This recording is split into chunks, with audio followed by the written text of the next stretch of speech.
soccer game tonight. We sure did. It was definitely a soccer game. That will definitely be in the record books for happening. Man. So what happened, and not so great for us. Yeah, I don't know, it felt like, the ref had himself the first half, just weird delays. It took him 4 minutes to decide to look at something, and then once that penalty got saved, and that's a penalty that any goalie saves against correctly. Once that got saved, it just felt like the team just deflated again. It felt like we were right back into where we were a month and a half ago, just playing with no energy, just lackadaisical, kind of just going through the motions, and it just feels like they kind of gave up on the season. So they were looking for their car keys before you were. That's not so great. No, not ideal.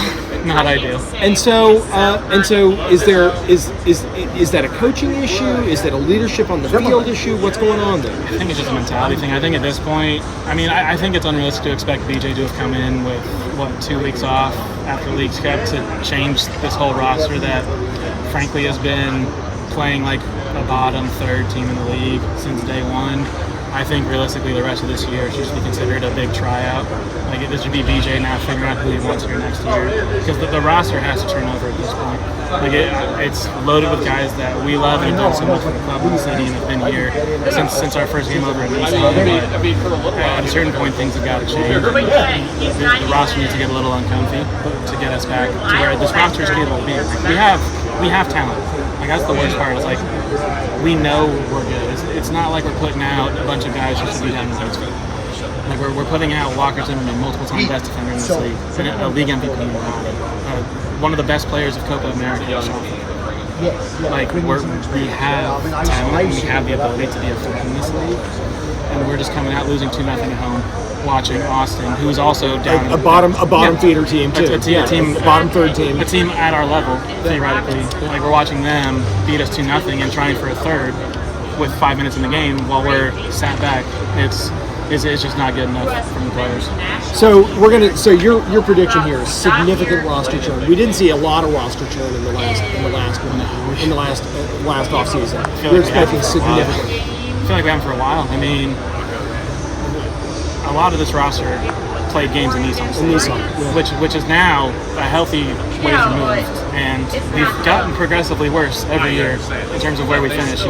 Year one we won 2 playoff games, then 1 playoff game, then we lost, and last year because of the rule change we managed to lose 2 playoff games. So unless they change it again and we can lose 3, it feels like we're going to continue that horrible trend. We're not making the playoffs. No, so we're going to continue that horrible trend of somehow being. Having our best season as brand new in this league. So a steady decline. Yeah. A steady decline. And so the only way to turn that around is significant roster change. We've already changed it. At this point, I think that's got to be the next move, because BJ's been officially our coach for maybe a month. It wouldn't hurt, but I don't think the front office is getting that much turnover at this point, because I think they've been pretty apathetic and haven't really made any moves in a long time. One player a window at this point in terms of guys that are consistently contributing. And so I think you got to look to the roster now, and even if it's just guys at similar levels, like just guys who are new, fresh, hungry, and willing to at least go running. I can't stand the fact that Austin's attacking in front of the back line. And we're down 2-0. Yeah, you're like, well, how in the world? We're supposed to be chasing the game. Yeah, and they're down there taking shots, and Joe Wilson's having to make saves, and then Joe Wilson gets left on the island for both goals. Oh yeah, because our defense just all of a sudden between last year and this year, we just turned into slow.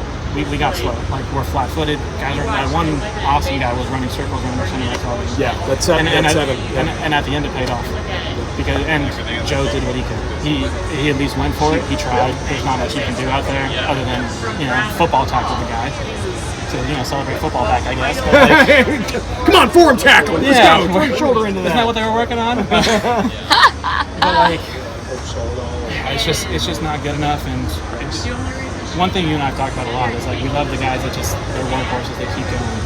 And we're not seeing that anymore. We're not seeing the guys who, even when we're down late, it doesn't feel like there's a way back there. We don't have those guys still out there running and working. It's just, I think it's got to be new players. 4 games at the NSC Fan TV, Jason has an idea.